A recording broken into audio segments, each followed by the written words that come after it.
வணக்கம் நண்பர்களே, நான் Manikandan. This is Manish travels with hope. இது மாதிரி தொடர்ந்து பல வீடியோக்கள் வரப்போது. அதுக்கு நீங்கள் செய்ய வேண்டியது எல்லாம் நம்ம சேனலில் சப்ஸ்கிரைப் பண்ணி ஆதரவு கொடுக்க வேண்டியது மட்டும்தான். இன்றைக்கி இந்த வீடியோவில் நம்ம பார்க்கக்கூடிய விஷயம் என்ன அப்படின்னா, காசி தமிழ் சங்கமம் அப்படிங்கிறது ரொம்பவும் புகழ்பெற்ற நிகழ்ச்சி. 4வது ஆண்டாக தொடர்ந்து இந்த ஆண்டும் நடைபெற இருக்கிறது. இதற்காக லட்சக்கணக்கான பேர் காசிக்கு சென்று வருவது வழக்கம். அந்த வகையில் சிறப்பு ரயில்கள் அப்படிங்கிறது அறிமுகப்படுத்தப்பட்டிருக்கிறது. ஏற்கனவே நம்ம கன்னியாகுமரியிலிருந்து பனாரஸ் வரைக்கும் செல்லக்கூடிய சிறப்பு ரயிலை பற்றி பார்த்துட்டோம். இப்போ சென்னையில் இருக்கக்கூடிய மக்கள் எப்படி காசி செல்வது, எல்லா ட்ரெயினுமே கூட்டமாக இருக்குது அப்படின்னு ஏங்கி கொண்டிருந்த நேரத்தில் ஒரு சிறப்பு ரயில் அறிவிக்கப்பட்டிருக்கிறது. ட்ரெயின் நம்பர் 06003 அப்படிங்கிற நம்பரில் வர்ற டிசம்பர் மாதம் 2ஆம் தேதி இந்த ரயிலானது அதிகாலை 4:15 மணிக்கு சென்னை சென்ட்ரலில் இருந்து புறப்படுகிறது. அவ்வாறு புறப்படக்கூடிய இந்த ரயிலானது மறுநாள் இரவு 11:30க்கு பனாரஸை சென்றடைகிறது.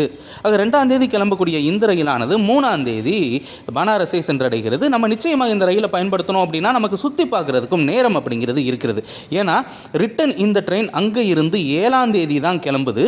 ட்ரெயின் நம்பர் 06004 அப்படிங்கிற நம்பரில் 7ஆம் தேதி இரவு 11:30 மணிக்கு, இன்னும் சொல்லணும் அப்படின்னா 11 மணிக்கு இந்த ரயிலானது பனாரஸில் இருந்து புறப்படுகிறது. 11:30க்கு கிடையாது, 11 மணிக்கு கிளம்பக்கூடிய இந்த ரயிலானது 8ஆம் தேதி ஃபுல்லாக ட்ராவல் பண்ணி 9ஆம் தேதி இரவு 11:30 மணிக்கு சென்னை சென்ட்ரலை வந்தடையும் அப்படின்னு ஷெட்யூல் அப்படிங்கிறது கொடுத்துருக்குறாங்க. இதற்கான எண் 06004.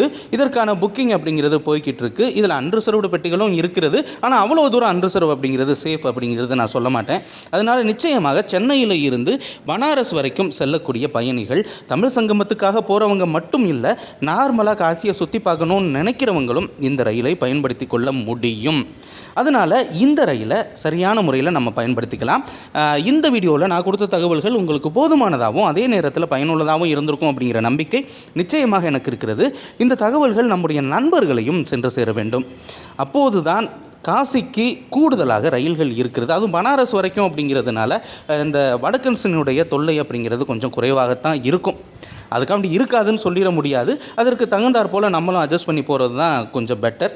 அந்த ரயிலை நிச்சயமாக பயன்படுத்திக்கலாம். இது மாதிரி தொடர்ந்து பல ரயில்வே அப்டேட்டுகள் உடனுக்குடன் நம்ம சேனலில் வந்து சேர இருக்கிறது. அதற்கு நீங்கள் செய்ய வேண்டியது எல்லாம் நம்ம சேனலை சப்ஸ்கிரைப் பண்ணி ஆதரவு கொடுக்கறதோடு நிறுத்திக்கிடாமல் இந்த தகவல்களை ஷேர் பண்ணுங்கள். அடுத்த ஒரு வீடியோவில் பார்ப்போம். நன்றி.